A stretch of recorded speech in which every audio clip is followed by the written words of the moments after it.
Does anyone else feel like Thanksgiving just like sort of appeared out of nowhere? That's where I am right now. But despite the fact that I feel like I'm behind on actually planning out my Thanksgiving meal, I do have my beers in hand. So I thought that I would share some of the beers I'm planning to crack open for Thanksgiving.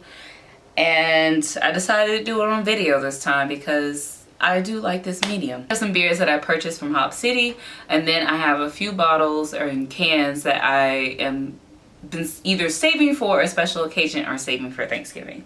So let's just get into it. So the first beer that I wanted to get was something that would go well with the meal. There are a lot of different ways I could have gone with this. I could have gone a few different ways with my beer, but I decided to go with something that it just is the beer that pretty much goes with any kind of food, and that is a Saison. So the Saison I decided to get is Saison DuPont, which is like a very classic Saison style, like very well known in the craft beer world. I've probably talked about it before, but it seemed like a really nice, safe choice, especially when Saisons can range the gamut between either very classic like a Saison DuPont or have some of those funky farmhouse notes that I love, but when putting that on the dinner table, it can be a little tough, especially if people are sort of new to that style. So I went with Saison DuPont. Quick, easy choice. My next beer is one that I've actually been looking for years to have on my Thanksgiving table, and that is the Bière de Garde. The Bière de Garde is the beer style that Garrett Oliver suggests you adding to your Thanksgiving table. And I have tried for several years to get this style on my table and just have not been successful. But when I was in the store, I happened to come across, I wasn't even looking for this, a Bière de Garde inspired ale called Out There by the Veil Brewing, and I'm really excited to try it. I really love the feel and the look of this bottle, and I think it would be a beautiful addition to my Thanksgiving table. This year my best friend is joining us for Thanksgiving, and she is also a lover of wild ales, so I decided to pick up a few. First is this beer from Hill Farmstead Brewery. I don't think I've had any of their beers, and I'm excited to try this and open this. We'll probably be drinking our wild ales while we're preparing dinner. I thought it'd be a great way to pregame before the big meal. I also decided to crack open this bottle of Imaginary Grace, which is from Monday Night Garage. It is a Method Traditionnel, a 3-year blend. It is a riff on Alembic. I am very excited to open this bottle. I've had it for a little while and probably should have opened it way before now, but I wanted to save it for a special occasion, and what's more special than your wild ale loving friend coming to visit you for Thanksgiving.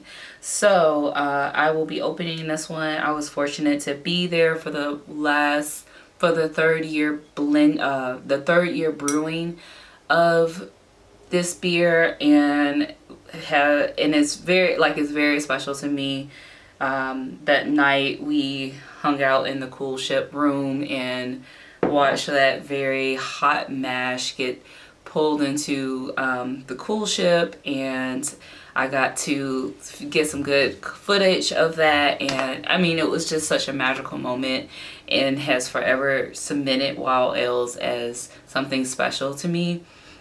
So I will be sad to see this beer go, but also it's like going in the best way, sharing it with a friend. I have one more can from the Creature Comfort Our Culture collab, Seas Take Up the Soil. I've talked about this in my last newsletter, and this beer is so good. Like, I thought about grabbing another 4-pack while I was at Hop City, but I might actually go back and get one before they're all gone. But I definitely wanted to have this on the table. One of the things I love to do when I have people over for dinner is people are expecting, you know, me to talk them up about beer, which I don't normally do, but I want to lean into that a little bit more. So I want to share this one and tell the story about what our culture and Creature Comforts are doing, because I think it's really phenomenal and a great add to the industry. I recently visited Good Word Brewing and left with a ton of goodies. So I have a bunch of stouts and barley wines and some of their other lagers in my fridge, so those will be up for grabs.